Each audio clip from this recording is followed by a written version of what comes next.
The hospital doors slid open with a soft mechanical sigh, and the evening air hit my face like a reminder that the world outside had kept turning while I was under anesthesia.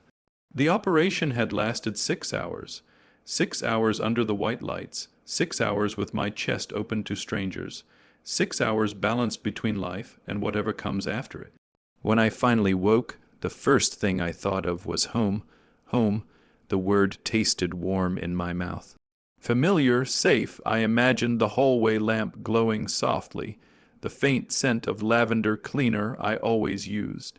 The old clock in the living room ticking like a patient heartbeat. I imagined my grants and small shoes near the door.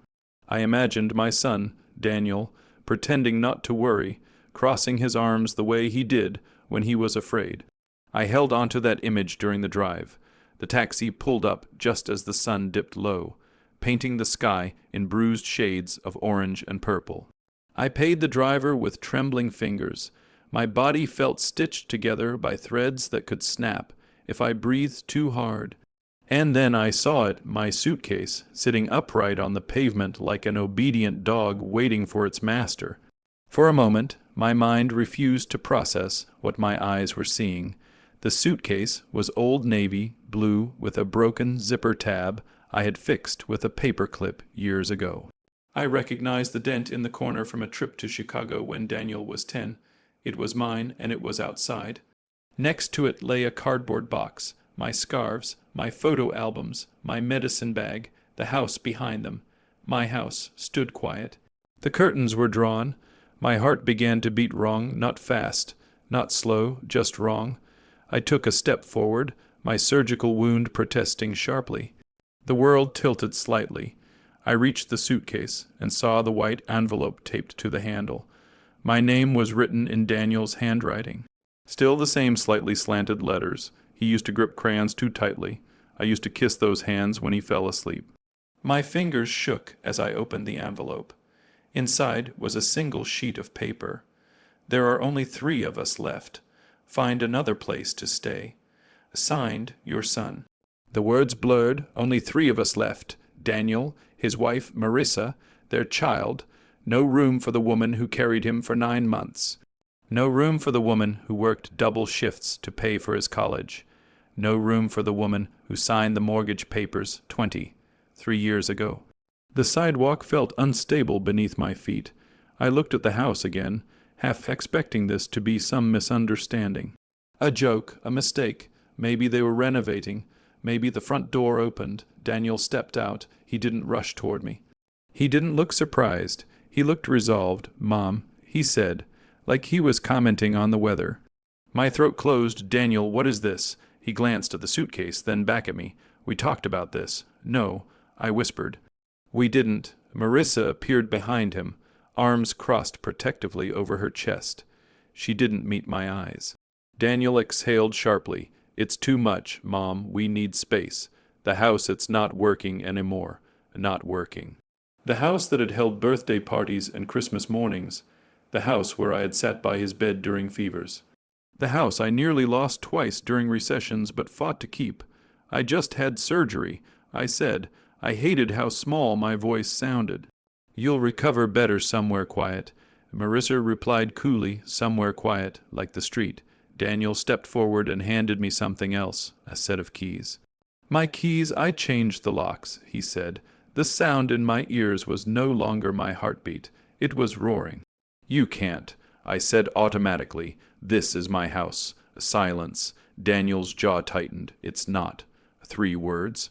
"It's not." They fell heavier than the surgery scar across my chest. "What do you mean?" I asked, though fear was already creeping up my spine. He avoided my gaze. "You signed the transfer papers last year. Remember, we consolidated everything for tax purposes." I remembered papers. Stacks of them. He had come over with folders, explaining something about simplifying assets, about protecting the house if anything happened to me. I had been tired that day, too. I trusted him. I trusted my son. "I would never," I began. "You did." Marissa cut in gently, but there was steel in her tone. "It's legally ours." Legally. The word sliced cleaner than any scalpel. A curtain in the neighbor's house shifted. Someone was watching. Humiliation crept up my neck like heat. "Please," I said, hating myself for it. "At least let me rest inside tonight." Daniel's face flickered. For a second, I saw the boy who used to crawl into my bed during thunderstorms. But then it hardened. "We've already decided." I nodded slowly. The movement hurt. Everything hurt. I bent carefully, each motion deliberate, and picked up the handle of my suitcase. The paperclip scratched my palm. No one moved to help me. No one said sorry. I took one step away from the house, then another, and another. Behind me, the door closed. The click of the lock echoed louder than the surgical monitor that had beeped beside my hospital bed hours earlier. I didn't cry, not then. Crying would have meant collapsing, and I refused to collapse on the same pavement where my son had placed my life in a suitcase. I reached the corner of the street before my hands started trembling uncontrollably. Only 3 of us left. As if I were already dead, I stopped beneath a street lamp and pulled out my phone. The screen reflected a pale, exhausted woman with a fresh surgical scar and eyes that had just learned something irreversible. My fingers hovered over Daniel's name, then moved away. There was only one call that mattered now, the bank. If what he said was true, if I had somehow signed my home away without understanding it, then I needed answers. Not tomorrow, not after rest, now. The line rang twice before a representative answered with rehearsed politeness. "Good evening. How may I assist you? My name is Evelyn Harper," I said, steadying my voice. "I need information about a property transfer made last year." There was a pause as she verified my identity.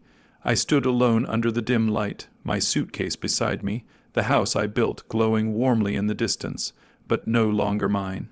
"Mrs. Harper," the representative said carefully, "according to our records, the deed was transferred into your son's name 11 months ago.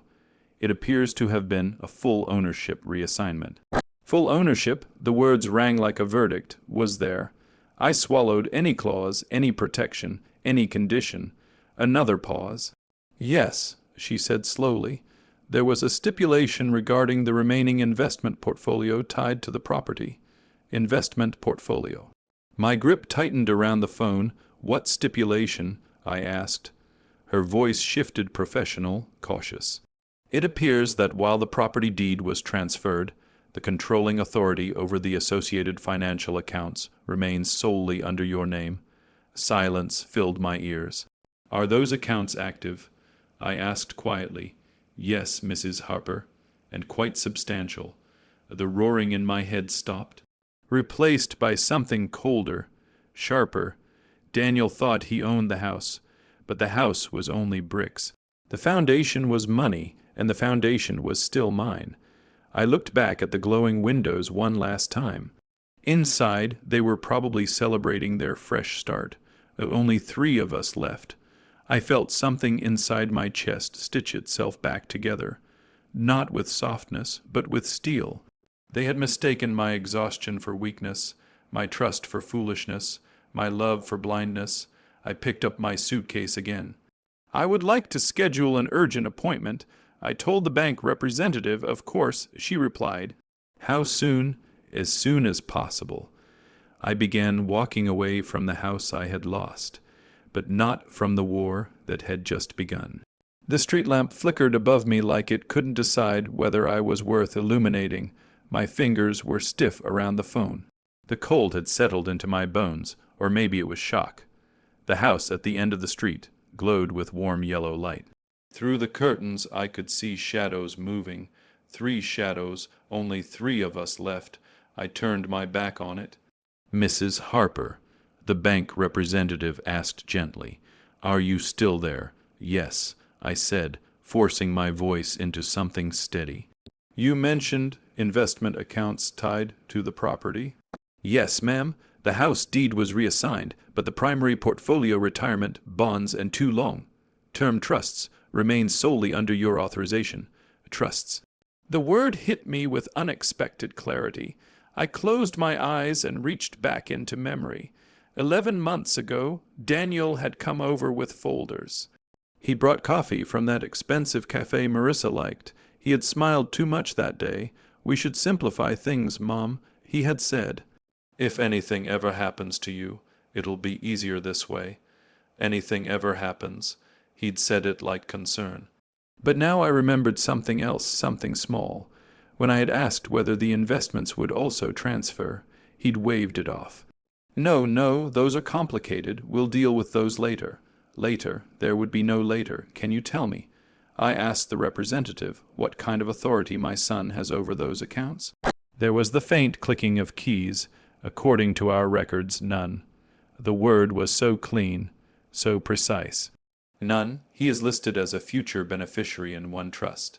She continued, but access is conditional and requires your approval while you are living. While you are living. I looked down at the fresh hospital band on my wrist. They had already counted me out. Is there any way, I asked carefully, for him to access funds without my signature? No, Mrs. Hopper, the trust was structured with sole discretionary control. It would require documented incapacity or your written consent. Documented incapacity. A slow, bitter understanding spread through me. They hadn't just wanted the house. They had wanted inevitability. Had they assumed I wouldn't survive the operation? Had they already planned for a world where I didn't return? My breath hitched, but I swallowed the emotion before it became visible weakness. Please schedule the earliest in-person appointment, I said. And I want copies of every document I signed last year. Of course, we can see you at 9 tomorrow morning. Tomorrow. I almost laughed. Less than 12 hours ago, I had been under anesthesia. Now I was planning a financial counteroffensive. Thank you, I said and ended the call. For a moment, I simply stood there. The street was quiet. Somewhere, a dog barked. A car passed slowly, the driver glancing at the woman with the suitcase. I pulled my coat tighter and began walking. I found a small hotel 3 blocks away. The receptionist looked at my hospital bracelet, then at my suitcase, and didn't ask questions. Inside the room, the silence felt enormous. I set the suitcase on the bed and opened it. My life spilled out in folded layers. Photographs, a framed picture of Daniel at age 7, missing his 2 front teeth, my late husband's old watch. My medical prescriptions, they hadn't just removed me from the house. They had curated what remained of me. A wave of nausea rolled through me, not from the surgery, but from realization. This wasn't impulsive. It was planned, methodical. They had waited until I was physically weakest, dependent, distracted by medical consultations and test results. They had presented paperwork disguised as protection, and I had signed, not because I was foolish, because I believed my son incapable of betrayal. I sat on the edge of the bed, pressing my palm against the ache in my chest. Why? I whispered into the empty room. The question hung there. Then another voice answered, not out loud, but inside me, because you made it easy. I had given without limits, paid his tuition, covered his wedding when they overspent, helped with the down payment when he said he wasn't ready for full responsibility yet. I had thought generosity created loyalty. Instead, it had created entitlement. The phone rang. I startled, heart racing. Unknown number. I answered cautiously. Hello. Silence. Then Daniel's voice. You called the bank. It wasn't a question. Yes, I replied evenly, a sharp exhale. Mom, don't make this messy. Messy. Being placed on the street after heart surgery wasn't messy. But paperwork was. You told me the house wasn't mine, I said calmly. I wanted to confirm. It's better this way, he insisted. We need stability. The baby needs stability. And I do not. Silence. He didn't answer. That silence hurt more than the note. You have investments, he added carefully. You'll be fine. So he knew, of course he knew, but his tone held something else. Uncertainty? You said we consolidated everything, I replied. Was that not accurate? Another pause. It was simplified, like reducing a mother to a line item. Daniel, I said quietly, Did you believe I wouldn't survive the operation?" His breathing changed. "Don't say that. Did you? That's not fair. Not fair." The irony almost made me smile. "Fair," I repeated slowly, tasting the word. "You left my belongings on the pavement. You always dramatize things." He snapped suddenly. "You think everything revolves around you."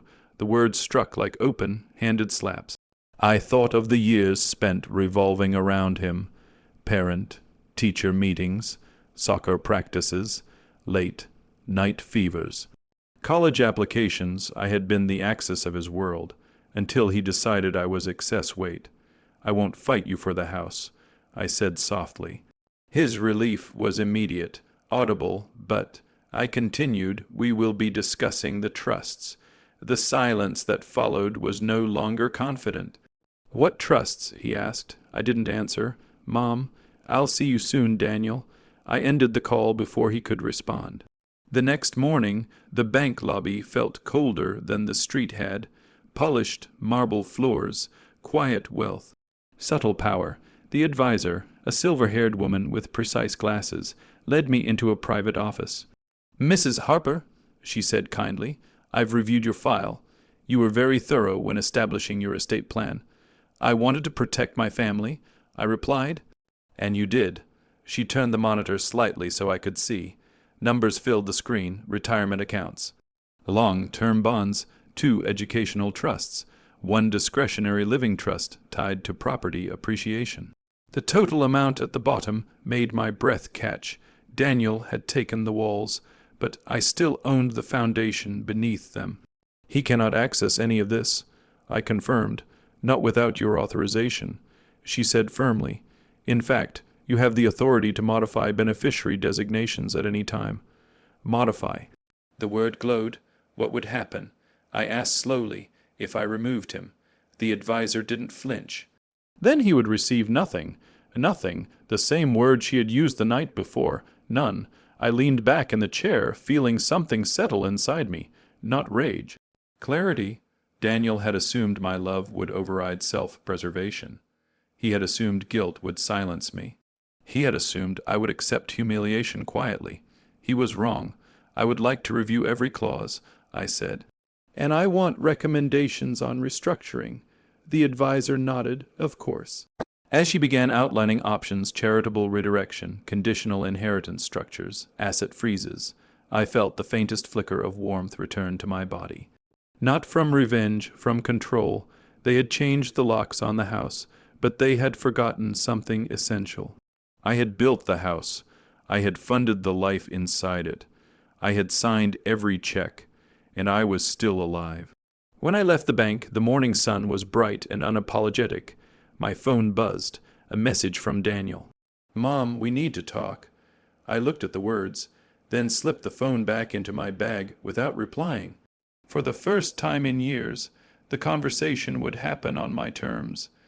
And this time, I would not be signing anything. Revenge, I learned, does not begin with shouting. It begins with silence. 3 days after the surgery, I was still moving carefully, each breath measured, each step deliberate. But inside me, something had shifted. The fragile, pleading woman under the street lamp was gone. In her place stood someone colder, someone patient. The bank had emailed every document I signed the previous year. I sat at the small desk in my hotel room, reading line after line until my eyes burned. There it was, the deed transfer, irrevocable, signed by me, witnessed and notarized. I remembered that day clearly now. Daniel had insisted we meet at the house because it would feel more comfortable. Marissa had made tea. The notary had chatted about the weather. They had created warmth, so I wouldn't notice the trap, but they had underestimated something. Me, because 11 years ago, long before Daniel ever thought about mortgages, I had met with an estate attorney after my husband died unexpectedly. Fear had taught me then what trust alone could not. Protection matters. Back then, I had established a layered structure. The house was tied to a living trust. The investments were separate. The appreciation clause was conditional. And most importantly, the discretionary power remained mine. When Daniel pushed for the transfer last year, he believed he was simplifying ownership. In truth, he had only acquired the shell, the equity line tied to renovations, still dependent on my investment accounts, the property tax auto-pay linked to my primary portfolio, the insurance policy funded through my trust. He owned the title, but I owned the lifelines. At the bank, I didn't raise my voice. I didn't mention betrayal. I simply made adjustments. First, I removed automatic transfers that supported the property's expenses. Second, I restructured the discretionary trust. Third, I scheduled a consultation with an attorney to examine potential undue influence during the signing. The attorney, a sharp-eyed woman named Carla, listened carefully as I explained. "Were you under medical stress at the time?" she asked. "Yes." "Were you given independent counsel?" "No." She folded her hands. "That gives us leverage." Leverage. I didn't need the house back. I needed balance restored. The first crack appeared a week later. "Daniel called at 7:42 a.m. Mom, did you change something with the accounts?" I stirred my tea calmly. "Why, the property tax payment didn't go through." "Oh," I replied mildly, "that's unfortunate." A long pause. "You said you wouldn't fight for the house." "I'm not," I said. "It's yours." "Then why are payments bouncing?" "Because they were never yours," I answered softly. "They were mine." A silence, heavy. "You can't just pull support like that," he said finally. "Support?" I repeated. "I thought there were only 3 of you left." The words hung between us like a blade. "That was different," he snapped. "Was it?" He didn't answer. Instead, his voice shifted, less confident now. "We budgeted assuming I would continue paying for a home I am not allowed to enter." He inhaled sharply. Marissa's voice echoed faintly in the background, tense and urgent. Daniel lowered his tone. "We have a mortgage adjustment coming up.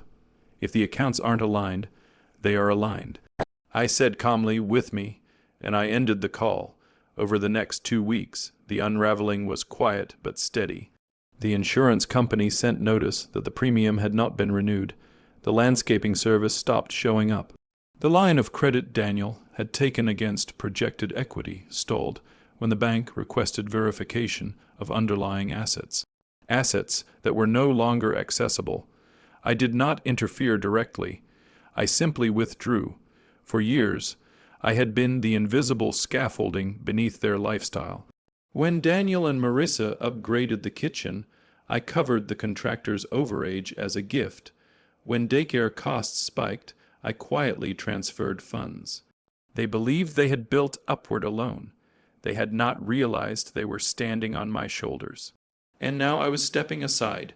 2 weeks after that first missed tax payment, Daniel appeared at my hotel. He looked different, less polished, more strained, dark circles beneath his eyes. "Why are you doing this?" he demanded the moment I opened the door. I stepped aside, allowing him in. The room was modest, clean, temporary. "You changed the locks," I replied. "That's not the same thing." "No." I tilted my head slightly. "Explain the difference." He ran a hand through his hair. "We needed independence, and I need dignity." "That's dramatic." "No," I said quietly. "Being left on the street after surgery was dramatic. This is administrative." His jaw tightened. "Marissa thinks you're punishing us." I held his gaze steadily. "Marissa thinks." He hesitated, and in that hesitation I saw it. Not cruelty, not even hatred. Fear. He had built a life larger than his income could sustain. A life that relied on quiet, continuous reinforcement from me. And now that reinforcement was gone, "You always said you wanted us to succeed on our own," he argued weakly. "I did. Then why make it harder?" "I'm not making it harder," I said evenly. "I'm making it accurate." He stared at me, confusion battling pride. "You have investments," he said again, as if the phrase could guilt me into compliance. "Yes," I agreed. "For family, I am family." The words landed harder than I intended. He flinched. "I didn't mean, but you did," I said softly. Silence filled the room. For the first time since the note, he looked unsure. "Are you going to take the house back?" he asked finally. The question surprised me, because I could. Carla had confirmed that we had grounds to challenge the transfer under undue influence, given my medical state at the time. But taking it back would be loud, messy, public, and I no longer needed the house. I don't want the walls, I said. I want accountability. He swallowed. What does that mean? It means, I said carefully, that you will carry the full weight of the choices you made. His shoulders sagged slightly. That could ruin us. No, I replied, your choices could. By the end of the month, the second mortgage application was denied. The property value alone wasn't enough without demonstrated liquidity. Liquidity I controlled. Daniel stopped calling daily. When he did call, his tone was different, less commanding, more cautious. Meanwhile, I moved out of the hotel and into a small but elegant apartment across town. Paid in full for the year. It wasn't large, but it was mine. No one could change the locks. On my first evening there, I stood by the window overlooking the city lights, and allowed myself to finally feel something beyond steel. Grief because revenge, even silent, even justified, does not erase loss. I had not only lost a house. I had lost the illusion of unconditional loyalty. But beneath the grief, something steadier took root. Respect for myself. Daniel believed expelling me would simplify his life. Instead, it exposed its fragility. And I had done nothing cruel, nothing illegal, nothing loud. I had simply stopped carrying what was never mine to bear alone. Weeks later, a final notice arrived at the house, property tax delinquency warning. Daniel forwarded me a copy with a single message. We need to talk, please. I stared at the screen for a long time. The boy I once carried, the man who left me on the pavement. The father now facing consequences. The silent reversal was complete, but the story was far from over. The doorbell rang at 8:17 p.m. It was a soft sound, polite, almost hesitant. I had just finished arranging fresh flowers on the small dining table in my new apartment. White lilies, clean, unapologetic, the kind that didn't ask for attention, but filled a room anyway. The bell rang again, not impatient, nervous. I already knew who it was. Some instincts don't disappear with age. They sharpen. I walked to the door slowly, not because of the surgery this time, but because control is measured in pacing. I looked through the peephole. Daniel stood there, alone. No Marissa, no grandson, no confidence, just my son, looking smaller than I had ever seen him. I opened the door. For a moment, neither of us spoke. He looked past me, taking in the apartment, the hardwood floors, the quiet elegance, the framed art on the wall. He seemed surprised. You're settled, he said finally. Yes, I replied. He shifted his weight. His hands were empty. No flowers, no apology card, just tension. Can I come in? I studied him.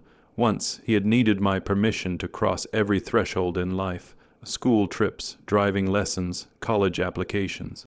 Now here he was, asking again. I stepped aside. He entered cautiously, as if the air itself might judge him. I closed the door. The click echoed, but not like the one from the house weeks ago. This one was different. This one was mine. Sit, I said gently. He lowered himself onto the couch, his shoulders slumped forward, elbows on his knees. He looked older than his years. I remained standing. What's wrong? I asked calmly. He let out a long breath, the kind that collapses pride. We're going to lose the house. The words hung between us. I didn't react. The tax penalty escalated. The mortgage adjustment without the liquidity verification. They raised the rate. We tried refinancing, but he shook his head. They said the financial backing isn't stable. Financial backing. Such a clean term for a mother. And Marissa? I asked quietly. She's furious. He swallowed. She says you're doing this on purpose. I am, I answered. His head snapped up. You admit it. Yes. Silence filled the room, but it wasn't hostile. It was honest. I am doing this on purpose. I continued. Just as you put my suitcase on the street on purpose. His jaw tightened. That wasn't the same. No, I asked gently. He looked away first. The strongest weapon in a confrontation is not volume. It is stillness, I thought. he began, then stopped. "What did you think, Daniel?" He rubbed his forehead, like a boy trying to solve a math problem he should have studied for. "I thought you'd always be there," he said finally, "no matter what. I let the words settle. I replied. He flinched. "You signed everything so easily," he added defensively. "You didn't question it. I trusted you." His breathing became uneven. "That's not fair," he whispered. "No," I agreed. "It wasn't." He looked around the apartment again, as if seeing it differently now. "Not as a temporary exile, but as independence. You could fix this," he said softly. "One transfer, one signature." I walked to the window and looked out at the city lights. I remembered the street lamp, the suitcase, the note. Only 3 of us left. "Do you remember what you wrote?" I asked without turning around. Silence, then quietly, "Yes, say it." He hesitated. Then, almost inaudibly, "There are only 3 of us left." I turned to face him. "And how many are here now?" His eyes glistened. 4, he whispered. For the first time since that night, I felt something crack inside me. Not weakness, but sorrow. "I did not raise you to discard people when they become inconvenient," I said. "I did not work double shifts so you could learn entitlement instead of gratitude." He covered his face with his hands. I panicked. He said through his fingers, "The baby was coming. Expenses were rising. Marissa kept saying we needed security, that the house had to be fully ours or we'd never feel stable. She said if something happened to you, probate would take forever," she said. She said many things. I interrupted gently, "But you chose." His shoulders shook once. "I didn't think you'd find out about the account so fast." There it was, not regret for the betrayal. Regret for miscalculation. I walked closer. "That's the difference between us, Daniel," I said quietly. "I never calculated loving you." He looked up, tears streaking down his face now. "What do you want?" he asked. Not angrily, desperately. I sat across from him. "I want acknowledgement," I said, "not excuses, not blame placed on your wife, not financial fear disguised as reconciliation." He nodded slowly. "You humiliated me," I continued, "after surgery, after everything. I know. You erased me. I know. Say it properly." He inhaled sharply, then forced the words out. "I betrayed you." The room went still. Truth changes the air. I watched his face. The same face I had kissed goodnight for years, and saw something different now. "Accountability, fragile but real. I will not lose the house," I said finally. His head jerked up. Relief flooded his expression so quickly it almost angered me, but I raised a hand. "You will not lose it," I repeated. "Because you will sell it." The relief drained instantly. "What? You cannot afford that house without me," I said evenly. "And I will not continue financing a life built on my removal." He stared at me, stunned. "You'll downsize," I continued. "Buy, within your actual means. Learn what stability truly costs. That will destroy our image," he whispered. "Image," I repeated. "Is that what matters?" He had no answer. "You will also sign a formal acknowledgement that the investment trusts remain solely under my discretion," I added. "And if I ever see another attempt at manipulation, you will receive nothing." His voice trembled. "Nothing, nothing." The word felt different now. "Balanced, you'd really cut me off?" he asked. I held his gaze. "You already cut me off," I replied. Silence stretched between us. Then something unexpected happened. He slid off the couch and onto his knees. "Not dramatically, not theatrically, just collapsed. I'm sorry," he said, voice breaking fully now. "I was wrong. I was greedy. I let fear make me cruel. I thought security meant ownership. I didn't realize I was throwing away the person who made any of it possible." Tears fell freely down his face. I hadn't seen him cry since he was 12. The sound pierced something deep in me. Revenge tastes sharp at first, but it softens when confronted with genuine remorse. I stood slowly and walked toward him. For a moment, I considered stepping back, remaining still, remaining distant. Instead, I did something harder. I placed my hand on his head, not in surrender, not in weakness, in authority. "You will earn trust again," I said softly. "It will take time. It will take humility, and it will not involve my money." He nodded against my hand. Yes, you will bring my grandson here this weekend, I added. I will not be erased from his life. Never, he whispered. And Daniel, he looked up at me. If you ever put me on the street again, even metaphorically, you will find that I am far less merciful the second time. A small, broken laugh escaped him through tears. I believe you. I helped him stand. For the first time since the suitcase touched the pavement, I felt something inside me settle completely. I had not screamed. I had not destroyed. I had not humiliated him publicly. I had simply removed illusion. The doorbell that night had not announced revenge. It had announced reckoning. As Daniel left the apartment, he paused at the door. "Mom, yes, I'm glad you survived the surgery." The words were simple, unpolished, real. "So am I," I replied. After he stepped into the hallway, I closed the door gently. No roaring in my ears, no trembling hands. Just quiet. They thought there were only 3 of them left. They forgot something important. I was never leaving. Not broken, not erased, not powerless, and this time the locks were mine.